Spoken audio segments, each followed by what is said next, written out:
portion of the new and industrial park of the city of Iron, Michigan, as located in part of southeast one quarter and the southwest one quarter section between 247 and 147.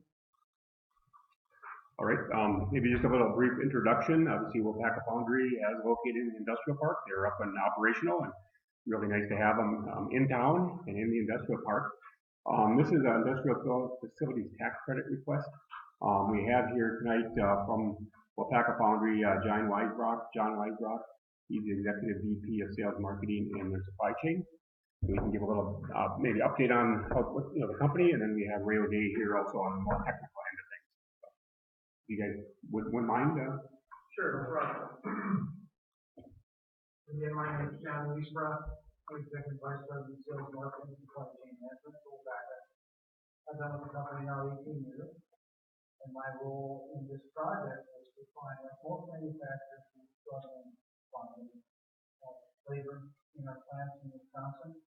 So we came up to the EPA as one of the places to look, looking for qualified and good workers to join our team.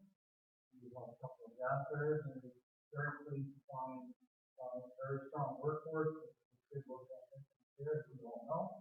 They're from here, but it's pretty amazing. And we actually started busing people at the training. We had 2 job fairs. We couldn't find it. We had enough people to hire. And we did that with the help of the local government as well as NBC. We were able to have grants that we needed to make the investments in the village, make substantial investment in the facility here in Ironwood. And we're there for a long time. So we're happy to have these people, and we bus people from Wisconsin while they're training. And we're picking up every Monday, bringing them home on Friday evening, bringing the money back to Ironwood, Michigan, and surrounding communities while we're there. And we're happy to build the commission facility. We had our opening ribbon cutting ceremony earlier in July this year. It's ahead of schedule, and some excellent help from local contractors and vendors. And we're happy to say that even last week we got our first company tank. So we're excited to be here, and I appreciate your time and consideration. Any questions for me? Other than one of the misconceptions I've heard moving around town is this a foundry? Are they melting? Are they creating and that's a foundry? Can you kind of clarify? Well, first of all, I'd like to help clarify a little bit. A foundry is not bad. A foundry is a good thing, actually. We've been in business since 1955. We employ over 4,500 employees in the United States. We're the largest iron foundry operation in the world, and we do that based on melt tonnage. So we're very proud of that, and we feel that our employees are our number one asset by far. That's not only the HAPA branding philosophy, but the branding philosophy of our parent company, Hitachi Metal. Now we're not a foundry operation here, we're a finishing company. So we cast the parts themselves in Wapaka, Wisconsin. We truck them to Ironwood for finishing. What that means is we do final preparation, so we can move on to the next operation. So there's some burning metal finishing, but there's no metal pouring or melting here. It's a finishing operation. And it's a very aesthetically pleasant environment with good air quality inside. We're able to use hand tools and good air temperature quality. So there's no foundry there. But the foundry, iron foundry industry is one of the oldest and largest recyclers in the world. Our main melt is recycled material. So it's living in that one. Any other questions? Number of employees, your target is 61. But how many people? We're at 2 shifts right now, so we're at 42 employees onboarded and other employees today. So as of last count, there were 36 employees that are Michigan residents, 6 employees that are Wisconsin residents, so it's across the border here. And then I'm not sure who will come up with it, but I'm working on more than that. And our goal is 60 months, which would be a 3-shift operation. And that's by no means a high watermark, but it is what we see as a foreseeable time. What is going to dictate the rate of employee increase? Economic, general economy. It really is. enjoy the fact that we play in many markets. So we do have automotive content. We also have construction, agriculture, industrial, oil and gas, infrastructure, and commercial vehicle. So I still can say that teaching is part of the content, then it's what we do. We don't make an enterprise. There's a couple of companies in the U.S. that do a really fabulous job making those, and we don't make. And we really don't make gas and enterprise. Yeah, small and fast, but there's really not a market for gas and enterprise. Other than that, if you've seen it, and it's iron, you probably have made it today, or couldn't make it. I would say, being in operation, it's such a tough like commodity. How great it is, how early it is, how the equations are set up, the times are set up for flow. The employees, you could tell that each one of the employees is a professional. And I learned, you could tell by the fight. It was way more than I thought. I will agree with you. A lot of pride, not only there, but on other facilities as well. And that's what makes us so proud of there.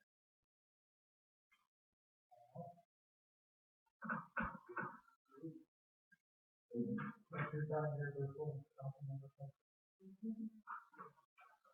This time we'll open the floor to anybody from the audience who would like to comment on this topic. And if anybody would like to comment on this topic, this particular topic, you can come and state your name and address, please. Blanche Vaughn, 504 Kennedy Street. I understand that they're bringing a new business into Ironwood, but I understand that it's a clean environment, but we have so many places here that need workers. It just doesn't seem like anybody in Ironwood really want to work. And so my concern is that it may be bringing in revenue for Ironwood, but where are they going to spend the money at? At Walmart? I think we need more of like different things to make our city or our town more desirable, other than more factories or foundations or more businesses. Not that I'm saying that your business is bad or anything, but if we could find something where the people could maybe, use their money on instead of like Walmart or not that I have anything against Walmart, but that we have a hard time keeping doctors and stuff here because of the fact that there's nothing really for them to do. This is from a doctor that I go to that left. So, but we need more activities for people to maybe want to spend their money on. And like our housing situation is in shambles here. Because there was some lady that mentioned last week about how our town, it looks like a disaster. And I never really noticed it. I have my own house and to really, think about. But I looked at our town, and our town is really in a shambles. And it's just, we live in God's country. I moved up here because it was so beautiful. And I'm originally from Ewan, and I go there, and to me, there's nothing there. But it's beautiful. I mean, everything there's no torn down buildings, there's not all these public auctions going on, for the houses. Am I getting off track? If I'm getting off track, I'm sorry, I have to talk about the rest of it later. Okay, sorry. Any other would anybody else like to speak on this topic?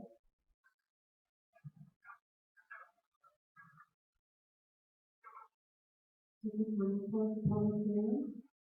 We'll call the resolution to order. Allegiance to the flag of the United States of America, to the republic for which it stands, one nation, under God, indivisible, with liberty and justice for all.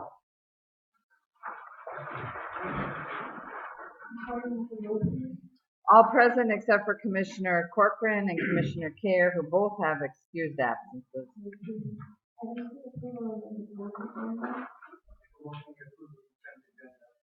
Support. Motion by Commissioner Seymour, by Commissioner Miller, to approve the consent Mildred, Yes. Semo, Yes. Berto. Item D, approval of the agenda. Madam Mayor, I have one change. If we could please, could we move item I up to D1? Any other amendments? Is there a motion to, I'll make a motion to approve the agenda with, item I. I'll second that. motion by Commissioner Miller, second by Commissioner Schumann to approve the agenda with an item I of 51. All in favor? Aye. Opposed? Moving on to item D1, which is under item I, consider approving application for industrial security tax exemption filed by the Iron Inclusive Regulatory Office for enforcement of the new Ironwood Industrial Park of the City of Iron. And the reason was 301-019.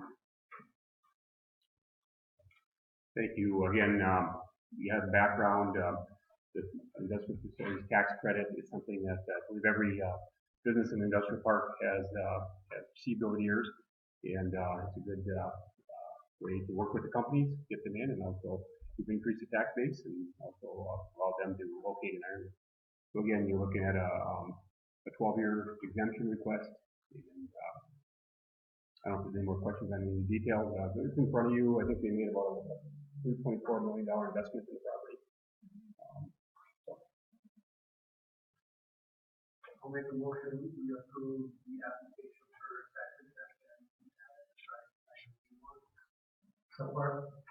Motion by Commissioner Schumann, second by Commissioner Miller, to approve the application for the tax exemption of the tax to D1. Any comments? You're very welcome. Welcome. Thank you. Thank you. And thank you for doing that. Roll call vote, please.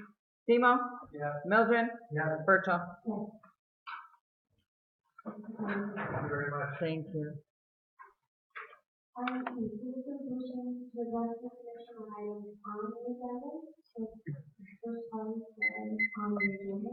We ask these persons to come up and give their name and address. And we have it to 3 minutes approximately. And, we are, of course, very happy to hear your concerns and your issues. We just have to remind you to deliver your address in a civil manner and not involving people personally. So anybody would like to address the commission on the agenda, okay?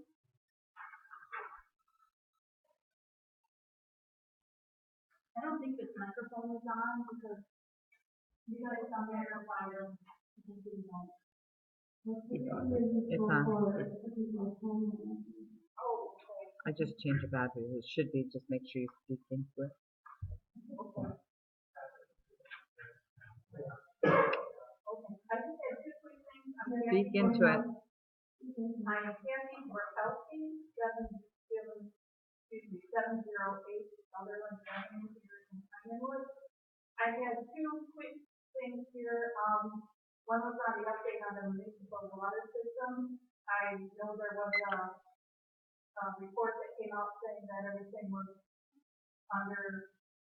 within the safe limits. But I wondered if that meant that the representative from PGLE and the health department were still going to help me with monitoring the water. And I also had a question about the approval of duty weapons in the amount of $8,573.62.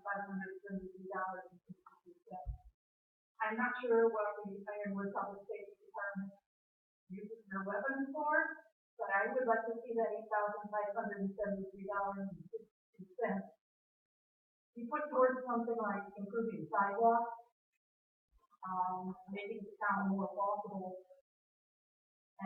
rather than going to weapons. Thank you. Now, let's see if the commission would like to commission on the motion.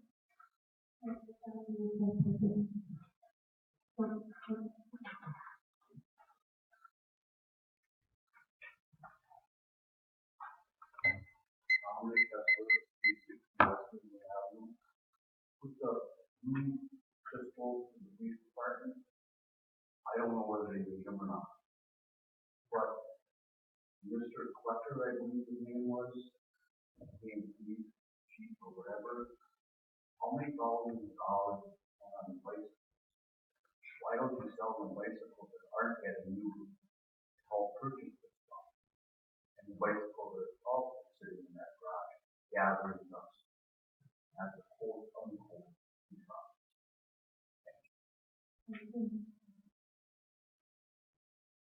And the resolution petition to grant Commissioner Rose on the agenda.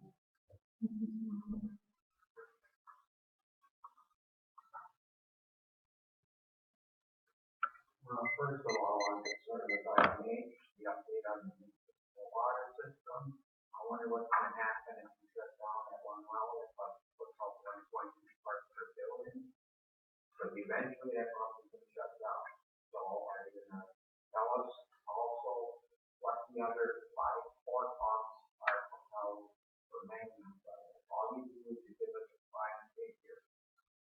Now, for topic N, versus weapons, I wonder why, we should have to pay for it while we don't know where N says you're a person, the item, and there's a $50 AAA transfer of the guns to the police officer, to your company. But if you sell it in whole, will the police officers themselves pay for the transfer? Because all I know is all we need is a new barrel and stuff, and they'll know. Thank you.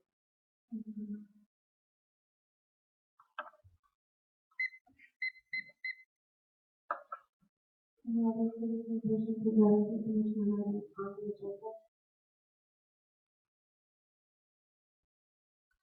I guess I'm wrong again. You need my name and address? Blanche Bone, 504 Kennedy Street. I don't know what the weapons are like for the police department or anything, but when I watch the news here, because I'm originally from California, I hear about, John Smith's cow getting out of the barn and they had to stop traffic or whatever. We don't hear about too much crime around here. So I don't know if it's for the whole Gilbert County that they're asking for the police department. But my dad's owned guns all his life. And all he does is clean them and stuff. He never sells them for new guns. So I don't know what kind of weapons that I got to go tasers or what. I don't understand. But I'm gonna get off here because I want another thing. And the resolution petition to grant Commissioner Rose on the agenda. And the resolution petition to grant the Commission on items that are not on the agenda.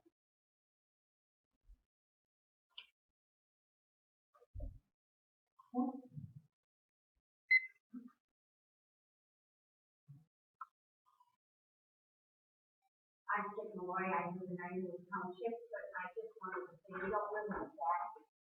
And we appreciate the way Ironwood is running, and I know there are difficulties just like we have in the township, but it seems to me that if we all put together, things will work themselves out, and you're very open, and you say what you're doing, and I'm just thinking it's good. So, Thank you, Kip. And the resolution petition to grant Commissioner items that are not on the agenda.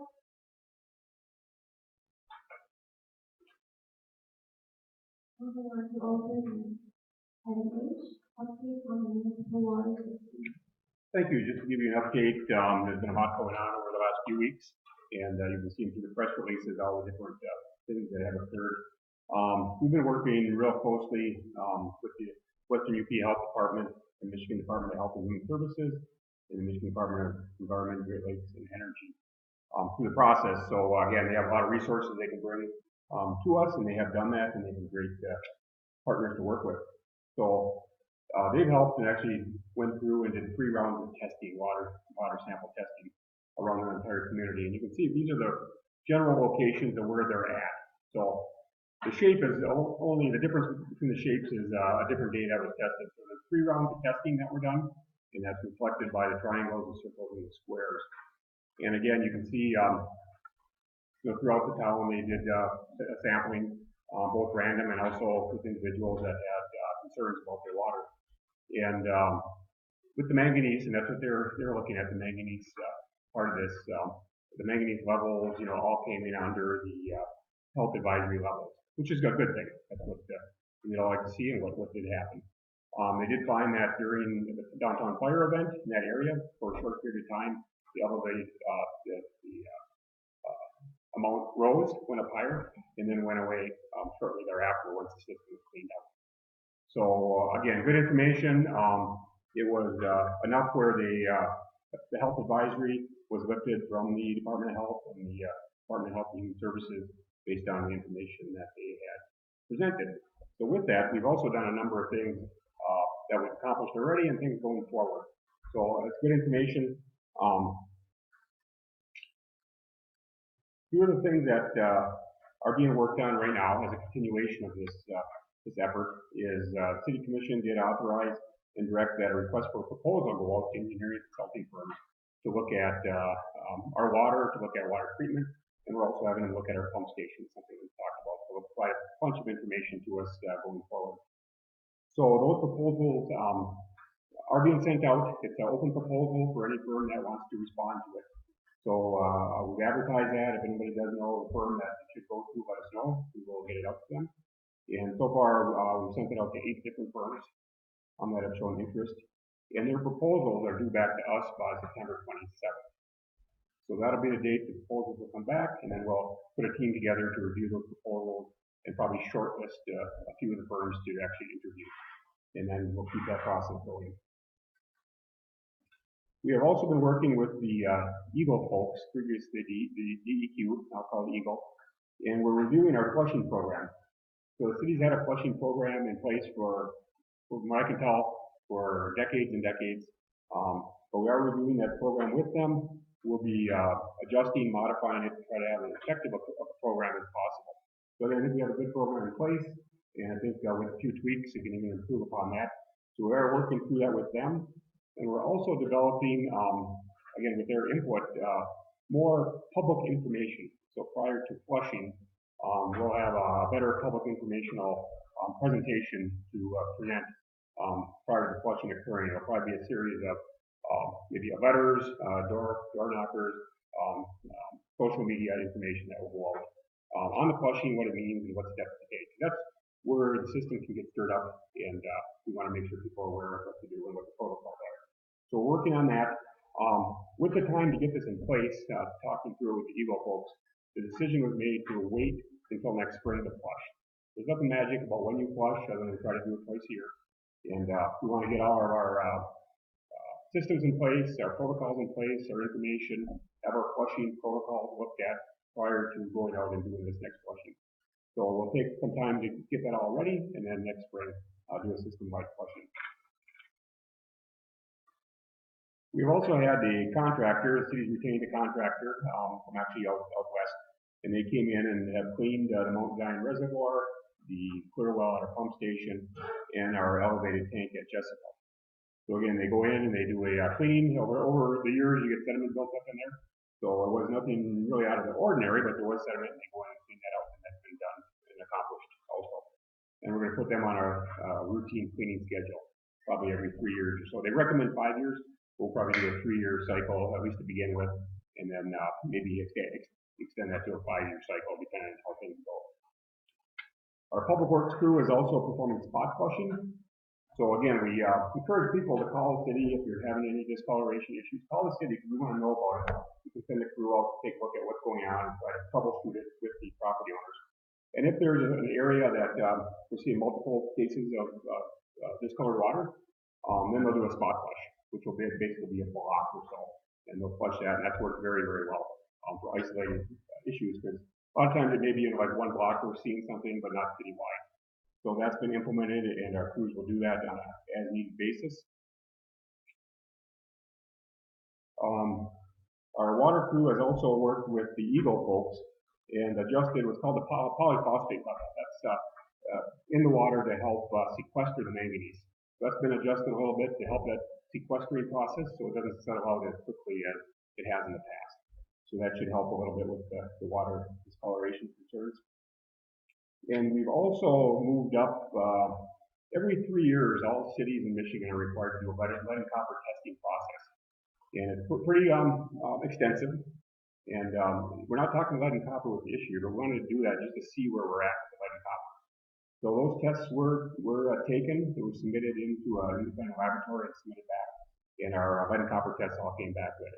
We're well under the threshold for lead and copper. So I think that's good news. It was just a precautionary extra look at that. So we moved that up a year. It was supposed to occur next year, but we moved it up this year just to take a look at it. And the results came back well. And we had also brought in the Michigan Rural Water Association folks. And they went through and did a thorough review of our internal processes with our water system, how we do sampling, how things, operationally. And they took a look at that. They had filed the reports a while back. And everything came back good. They had a few suggestions that we're going to implement on little tweaks to the system. So again, a lot of things that have taken place, a lot of things going forward. I guess the big thing going forward is the health advisory is removed, and we are moving forward with the RFP process to review, consultants and look at what the information is relative to future treatment possibly. And I also want to put out there that we did provide bottled water if people were concerned and wanted to get bottled water. So we do have a bottled water left over, and actually want to throw a thank you shout out to Superior Waters over in Marinesco. That's a new water bottling plant there that's been there for a couple of years already. And they actually donated 590 cases of water for the effort. So very nice on their behalf. We do have leftover water down at Public Safety where we make that available to residents just to come in and until that's gone. Not to come in and get cases and cases, but come in and get the water so that it is there for that reason. So again, a lot of things in the works, a lot of things yet to pursue and take a look at, but good news is the advisory has been lifted, the water test came back in a safe manner, and we'll continue talking about the discoloration and what options there are to address that in the future.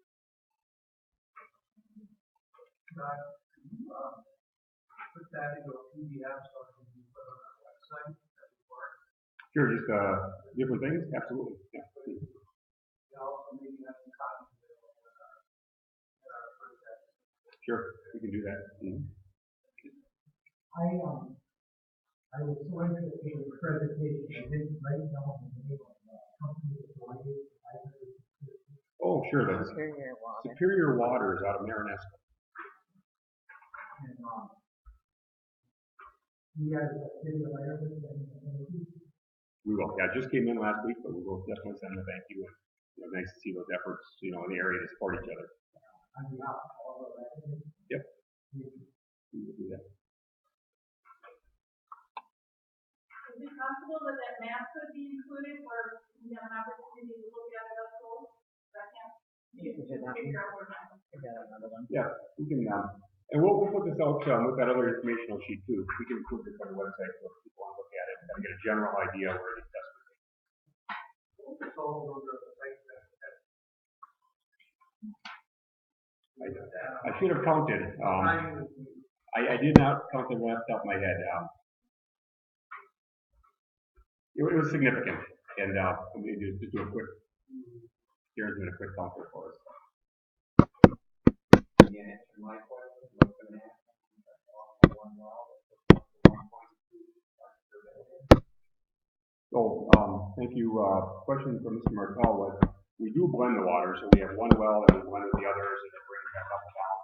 So a couple of things. That's a very good well. We don't expect it to shut down at any time. What could happen in the future? That's why we're going to do the study going forward, the engineering study, to look at the options. And I'm sure those options will raise everything for filtration. We may be looking at drilling another well in that same aquifer that has a lower manganese. I guess I don't know. We want the engineering study to come back and give us all the options over there. Probably a number of things that can help with that. So we have some redundancy, and it could be a variety of things that could be done to help long term with that issue. you know roughly how long our wells have been started? Been decades and decades. I guess I don't have the exact number for you. Some, some were redone in the 90s, so I'd have to go back and get you that history of the wells. But they've been in there for, number of decades, quite a few of the wells. So around 60, roughly 60 tests were done citywide.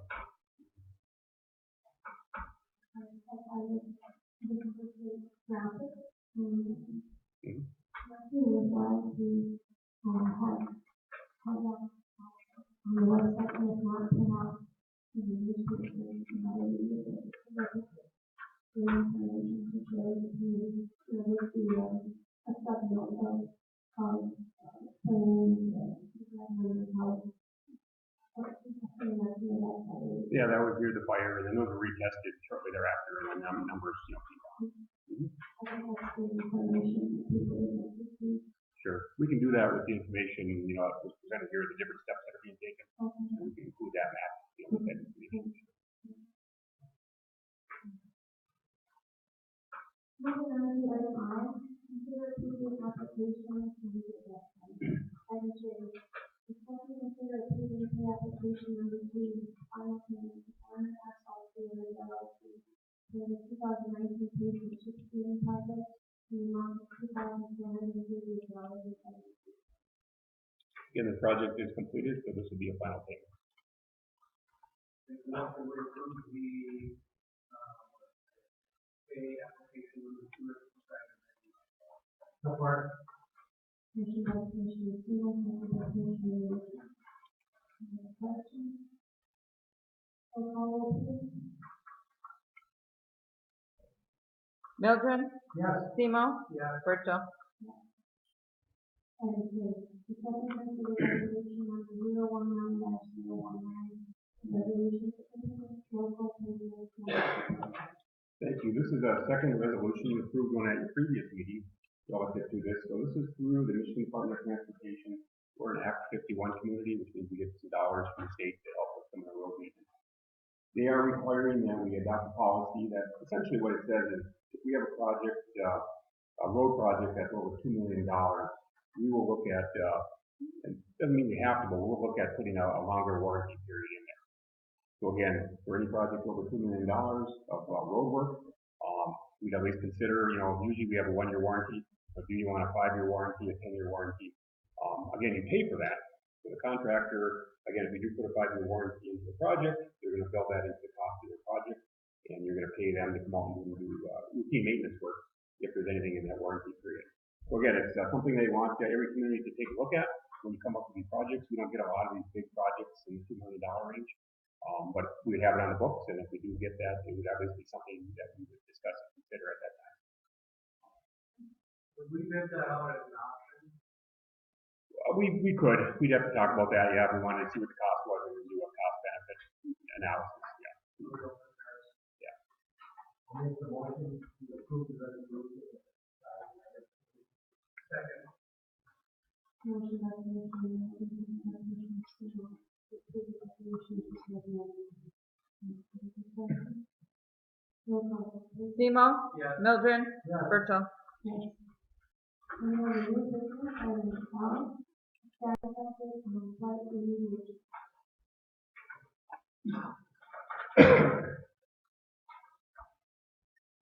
You guys have any questions, stop me if you want to hear it.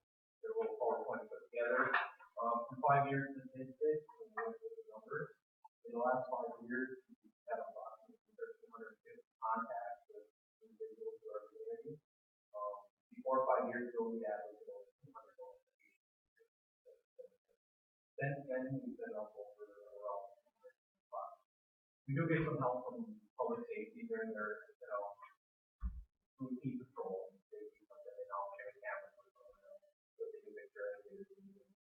They're very helpful in this, being proactive. In the last 5 years, we've had 25 public hearings. I believe we've only had 50 about 5 of them. We revised the ordinance 3 different times. In 2015 and 16, over the winter, we did a full review of our light ordinance. Our previous ordinance takes numerous years to take care of situations. And now the new process that the attorneys have set up. It's a streamlined, so it's really streamlined process. The current process is 7 letter notifications to an owner, 7 public hearings that have public hearings, 3 of resolutions, and 2 neighborhood notification letters for our public hearings. That's our full process to go through the situation that we take action. So there's quite a few steps. I do have a list of all the steps. Let's look at them. We've done a couple of emergency garbage cleanups this year. This is one in particular we did. So that's 4 after total. And we have one more on the next page. These are situations where there was actual household garbage in the others, so we had to prepare them. The next few slides are actually like before and after cases where we send a letter to homeowners with them. These are all kinds of stuff.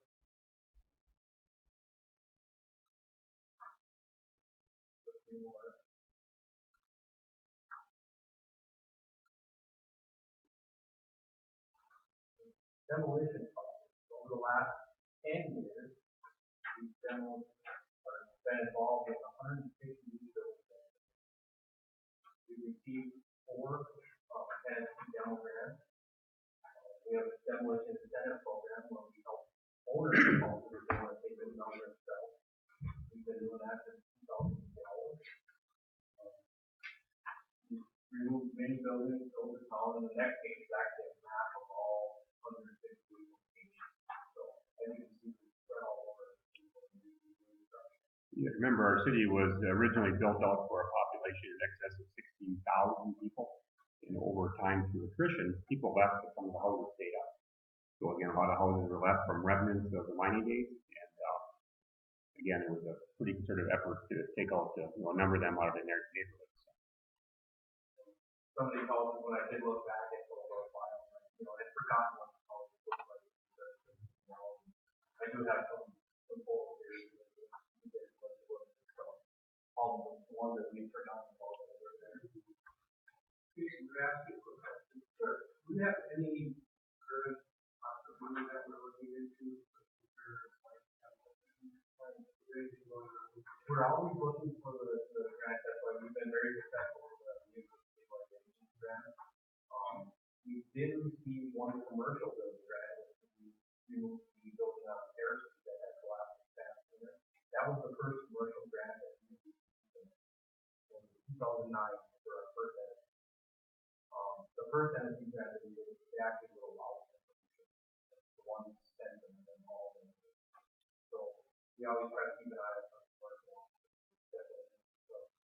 Jason, we are working. You are working right now under a grant with roughly $200,000. Yep. We have our final, our fourth tenancy is we're going to 10 houses or somewhere there, somewhere else. That was roughly $225,000. So 7 of those are down currently, and another 2 down. And we have reached out to the state agency that administers that to see if that's coming down the pike again. Right now, they have not indicated there's another round, but we will keep in touch with them. So if they do have another round, we'll be poised to continue to work with them. And when we do talk to them, they are very happy that we use all the money that we use for the grant.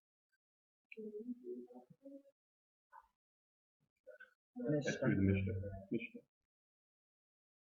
You might have an inventory of kind of property, houses like that. We have a list that, once we continually add to the list of ones that we want to get abandoned and the structure starts to deteriorate on it. Through all these grants, you actually have to have owners approve.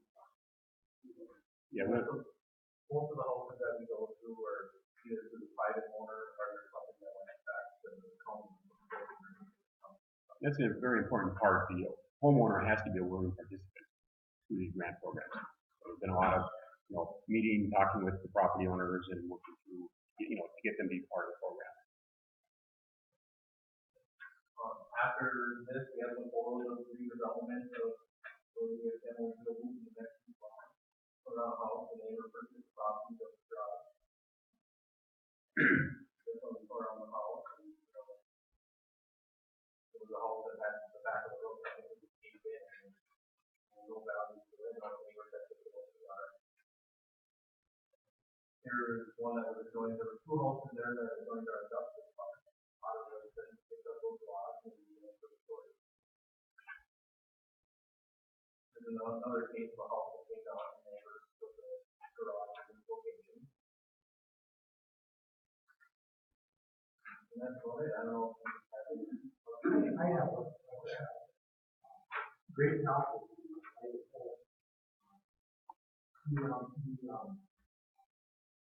Not really abandoned. Part of the people watch it, have a good traffic going up. Do you have any pictures on how your office moves forward on those and how you would fix that? Some of them we are successful on. We have run into a few that have been there for years and we tried to send letters. We keep both vehicles from people where we have to go for small projects. So we have had public safety actually go and talk to them. If they are unlicensed or unrated, then they are technically fall under the law. Fall into the blight ordinance without plates or. So the blight ordinance, just to be clear, Dennis, the vehicle has to be unable to run and not licensed and insured. Is that right? Or, I should say, or any one of those. Sorry. Yeah, they have to be legal and able to drive on.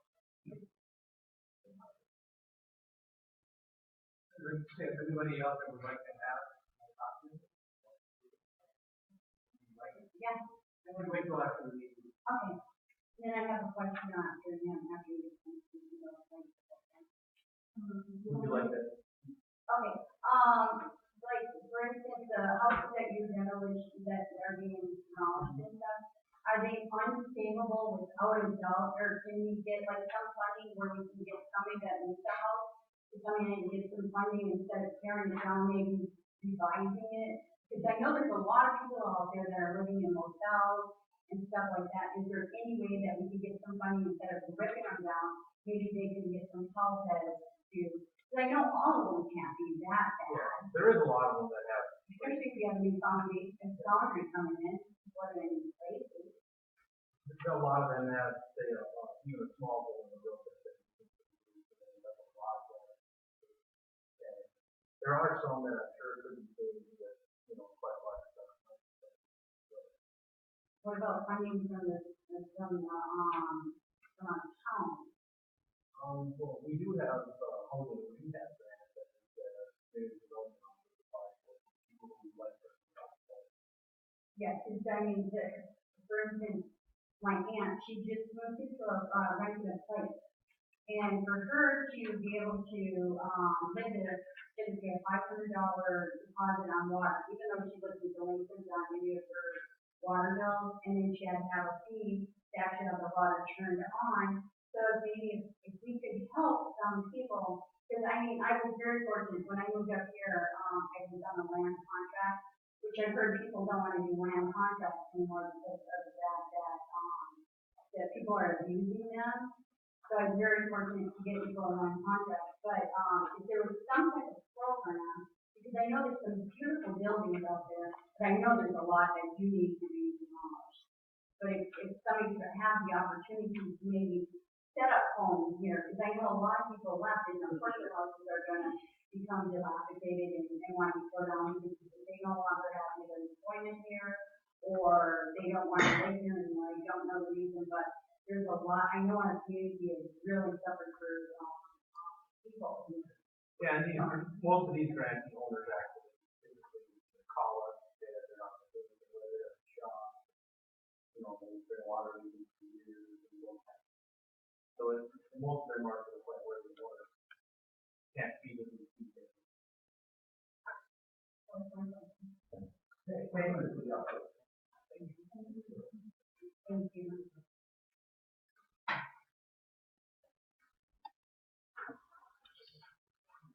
Moving on to item 10, increase package in the amount of $65,265.99 for the city line space for the private water portion, and authorize the mayor to sign this agreement. Hello, I'm Paul Anderson with Coleman Engineering, and the package in front of you is for a pay package to Ripple Construction for the work done this past month. Largely in the concrete work that was done on the concrete curbs and gutters and sidewalk.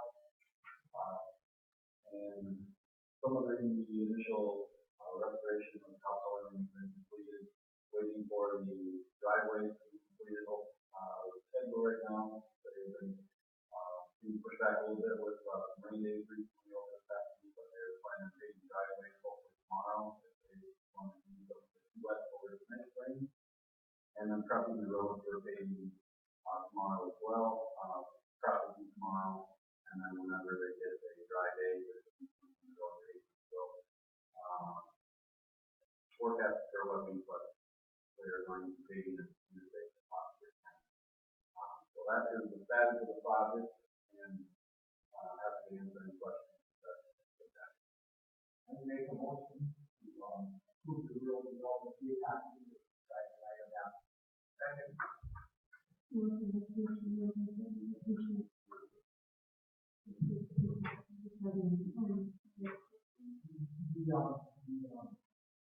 I remember right, the natural gas, we won't, like, we were able to update that. Yes, Excel Energy came in and replaced their lines this summer, and so that's what kind of got the paving pushed back and the restoration work pushed back. Is that Excel was able to come in and get work done to get all the buildings installed as well. You know, I know that Excel was well. It certainly is significant for those people that have this kind of consumption. So we didn't have to have all of these places, but we can do yard stuff.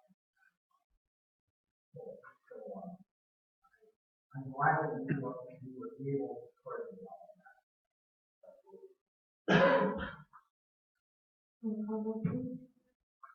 Mildred, Yes. Pimo, Yes. Berto,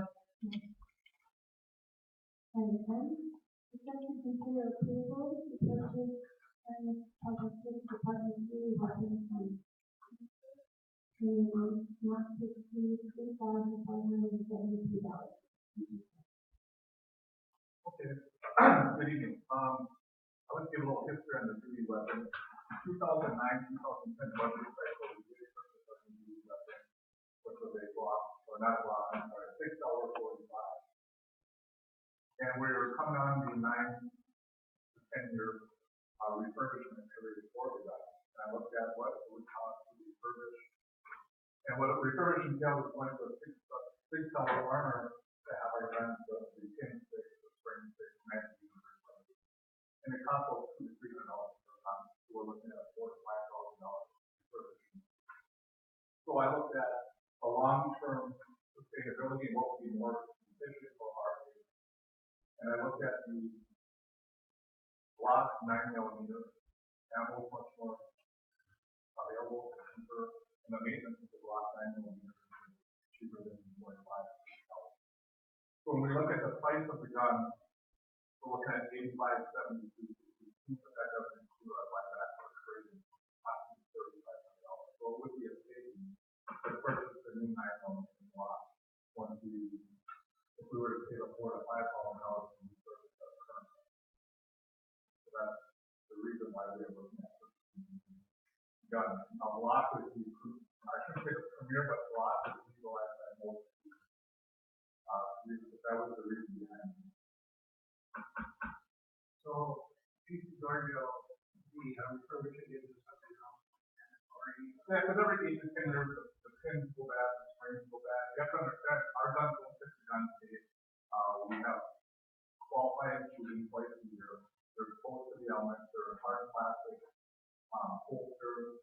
So they do get banged up, so they do need to be refurbished every 8 to 10 years. And I'm using the term refurbished. The term is they go to a $6 armor and brought back up to speed. And so that's approximately cost $200 to $300 per weapon. then looking at, wasn't quite totally clear on how this all works out, but it looks to me like 8573 for the 975. And then we would be subtracting from that amount, to buyback amount, like 35, 40, 15, 30. Yeah, those numbers would be either traded in or we will buy back program of $5. So the effective purchase price is 35. Yeah, when I look at the purchase price of 3,500, or we look at refurbishing our guns for 4,000 to 5,000, you know, and it's also an efficiency thing, you know, the 9mm ammunition is much more affordable, and the Glock is much more affordable.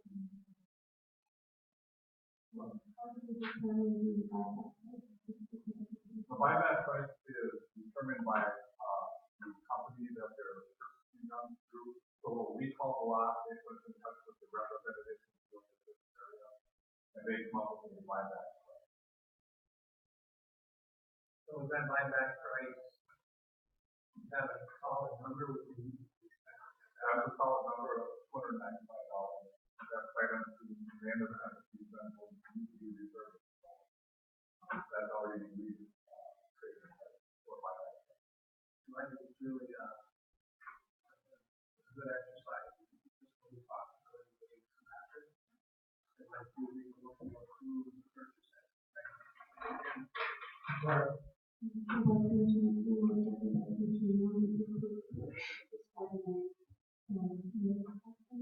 How many guns is there?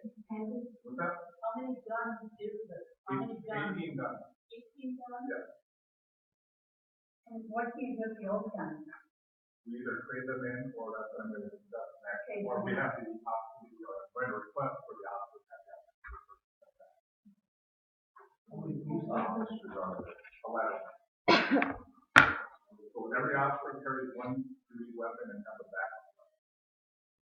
Standing off, right? Yes.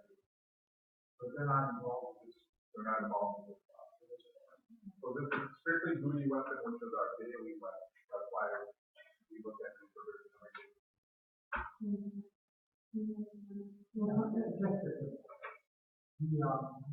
To be proficient. What is your training? We have two live shoots out at the gun range, where we shoot roughly 250 to 500 rounds, and then we have a simulator. We have three shooting drills. And the M4 standard, which is the Michigan State standard, that's quite good. And then we do a simulator shoot, which puts them through various scenarios with the team.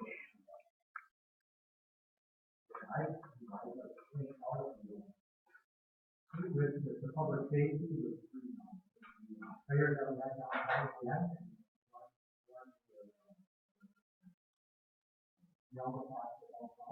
and you know, both of those players, you can't imagine, and they happen, and public safety officers save our lives, and appreciate that, and you know, so the other thing. Public safety and weapons, you know, you can't imagine those things to you, but those a lot of other people can't imagine that it happens in the community. So thank you for your signal and being proficient with those weapons. Just like in the case of the fire, never happened.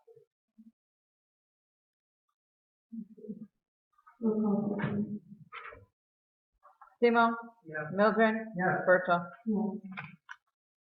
And in order for us to consider the obligation to officers to strictly weapons for the training of the Okay, if you could quote that one, you know, it should be quite good. So the history has been that in the past, through gun laws, we had to trade our guns back in and then get the opportunity to purchase them back from the dealer that we sold them. When all Michigan laws have changed, where we can do a transfer of ownership. So you see this $50, 6% sales tax shipping and handling. Remember, Glock's a national company, they do not know the Michigan law. So in Michigan, you have an M code number. you are eligible to transfer ownership of the duty weapon to the officer, without going to an FFL or to, that class. So that's something new that has come on this time, and that's why we're asking for the trade-in value of $295. You'll see a different value of $255 because once again, our backup guns are a different count, or not a different caliber, a different count, so it's a small one. And so basically, it's the same process that we did before. We used to ship them to the, if we use Kaiser or Kaiser, and then they would ship it back to us. We no longer have to do it. So that's just something that changed in this case. I'd like to make a motion, to authorize, the officers to purchase the duty weapon trade value. I'll second that. But I do have a question. They would not be able to use these guns. No, the items are done, done that we, so whatever we call, the gun that we. Roll call vote, please. Okay. Mildred? Yes. Timo? Yes. Berto? Do they deduct that $295 from the new weapons that we're getting? Yep, that's how we came to the $3,500 final. So the $8,500. Without a refund specifically to the fund you're taking this $8,500. When the officers buy the guns, they're paid. They're gonna pay the city of Ironton. Is it gonna go back into the public safety department? Yes, I think that's the process that we. Because this is a budgeted item that we can modify. Thank you. Councilmember Morales, did you vote? Thank you. Just a few items to touch on. I wanted to give you an update on the Civic Center. Again, last winter, the Civic Center roof caved in with the heavy snow load. That's become a much more significant project than we were anticipating. With the amount of damage that was done to the roof, it triggered the insurance company to have to look at the whole building to see if it meets current standards and codes. So they've evaluated that to date, at least down to the slab itself so far, and determined that the building does have to come down and be rebuilt. Now, they're also analyzing the footing, so they don't know if they have to rebuild the entire footings and the slab yet. It's still something that we're waiting to hear back from them on. So right now, over the last few weeks, they've been demoing the inside of the building. So they're taking everything out from the inside. And this week, they'll start on the exterior of the building, taking the roof off and bringing the walls down. For the winter, they're going to put up through insurance, they're going to put a temporary, called a structure bubble. It's one of these inflatable type of structures that will encompass the existing slab that's out there, which will allow use of the facility through the winter time. During that same time, they're going to be designing the replacement of the building, which could either be on site if the footings don't have to be replaced. It'll be just rebuilt right where it's at, using the existing footings, existing slab, and put a new structure up above. If they have to redo the footings, it could be rebuilt on site also, or there's an opportunity or possibility that it could be relocated somewhere else. So we are looking at potential places where it could fit. It's actually a very, very large building. There are very few spaces that actually could accommodate it. Plus, you would want a space that's easy to develop, because insurance covers the cost of the building, but would not cover exterior site work that would be needed. So we have looked at a couple of places. Again, this is very tentative. There's a good chance it'll just stay where it's at. But in the case that the footings have to be rebuilt, there will be a discussion on do we want to locate it into the city limits. There are two sites that were looked at, actually a number of sites that were looked at, the two that have come worked themselves to the surface. And these aren't cast in stone, or they're just very, very preliminary. But this is a site off of Air Street, just down the road here, where we do our cleanup day. And it's where the building just came down. You can see the building kind of included in that red rectangle. That's the building that was just taken down out here on Air Street. So that's a possible site that would bring it into the city limits, into the downtown area. Again, very preliminary. The other site that we looked at is actually the old trailer factory up at Greenbush Street, currently owned by Little Bear Construction. Thank you. They have a big site there that is undeveloped and would fit a building of this magnitude. Those are two that just came up we're looking at different sites. They're very easy to develop on. Not a lot of work to do. Utilities are available. So we just wanted to bring that to your attention. As this goes forward, it has been discussed at least preliminarily with the planning commission on these 2 alternate sites, because if it looks like they have to rebuild from the footings up, there have to be some fairly quick meetings, number of decisions that will have to be made in a short period of time, because the insurance company wants to design, bid, and get this out for construction for springtime construction. So a lot of work that would have to come into play. So we just want to present those to you. There's no action at this time other than to think about it. If you have different sites we can look at, but we have looked at a number of sites. These are the 2 that seem to come up as maybe 2 possible locations. That rebuild where it's at, do ice making? You would have to. Yeah, if they have to do the footings, the floor, the ice making, would be the whole. Yeah. The current ice making system will work in our dome that we're putting on. Correct. Yes. Mm-hmm. And the dome, again, they'll do the dismantling of the building, probably occurring as we speak now. And then they are having the dome fabricated. Excuse me. And then they're looking at sometime in the area of late September, early October for construction or installation of the dome. Again, it'll depend on a number of factors that are coming to play, but that's a rough time frame to get it online so it's available for use this fall and winter. Overall time frame when they think the dome when the floating needs to be done. We don't. We keep on asking, and they're doing some analysis of that.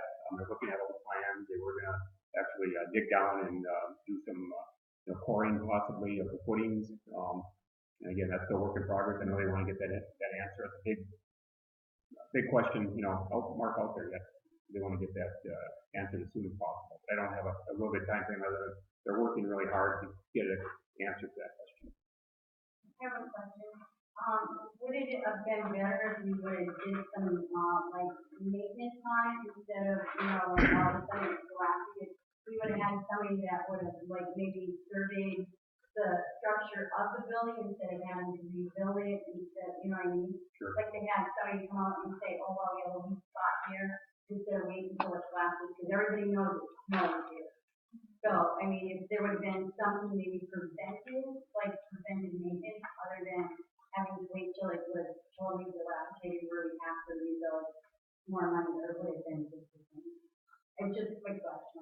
Yeah, fair question. I think, again, 2020 hindsight, we can always look back and say we should have done this or that. Again, I think the February snows, if I recall, were record-setting snowfalls in February, and a number of roofs caved in. It doesn't make it right or wrong. It's just what occurred real quickly. And this was unfortunately one of the buildings that came down. We have a civil district right? Correct. Yes. Mm-hmm. I know damn well and smart enough to go cover. Why would we be smart enough to get that shit? All right. Well, again, there's a number of roofs. There's a number of roofs that did go down around the whole county, and you can look back and correct through our insurance. That's correct. So there is no, it is insurance funds that paying for it, but that is ultimately, insurance premium. But again, something that happened in the area. There are many roofs that caved in, and we can always look back and said, what else could be done differently? But at this point, we've got to look forward and say, what do we do to get this structure up and going? And we've got the temporary plan, and then we have a permanent plan that's developing very rapidly here. We were paying somebody to see it. All right. Well, we had the discussion, so. But moving forward. So, next time, does that they do it? yeah, and, Second meeting on Friday. right. So, going for different topics, but that's status of the Civic Center. We also are working on our local street paving project, and again, we have a small project this year. Number of the streets are getting paved. We've got a couple downtown and a couple other areas around town, so that is being worked on. And the contractor is also doing a number of street patches for us and concrete work. So you see a lot of activity around town, and they're diligently working on that, and that should be over the next couple of weeks coming to a conclusion. We also have our fall cleanup day scheduled. So this is where people can bring stuff and get rid of it. So if you have anything you want to get rid of, it's going to be this coming up, coming up Saturday, October 12th, from 8 to 11 on Air Street. We have dumpsters that are put out there through our waste hauler, and people can bring stuff to get rid of it at no additional cost. So you might have to stay in line for a little bit, but it worked very well. This is, I think, our 15th or 16th year of doing that. So a very effective way to get rid of stuff, cost effective for individuals, and also part of our fight on blight. Gives people a way to get rid of stuff in their yard, or they want to just bring it down that day. So we invite people to come out. Most electronic. We'd have to see what it is, but yeah, they typically will take most electronic. It's Saturday, October 12th. It is a very good service, I have to say that. Yeah, they do a nice job. And we also engage the ROTC kids from the high school, and they help with unloading. That's been a really nice relationship with that group. They do a great job.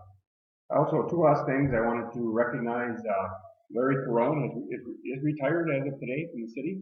Larry had been with us for 20 years in our public works facility operation, most recently in our street department. So Larry was out there when we're all sleeping. He was out plowing roads, and now he's going to be able to hopefully sleep in a little bit, and someone else will be taking over his duties.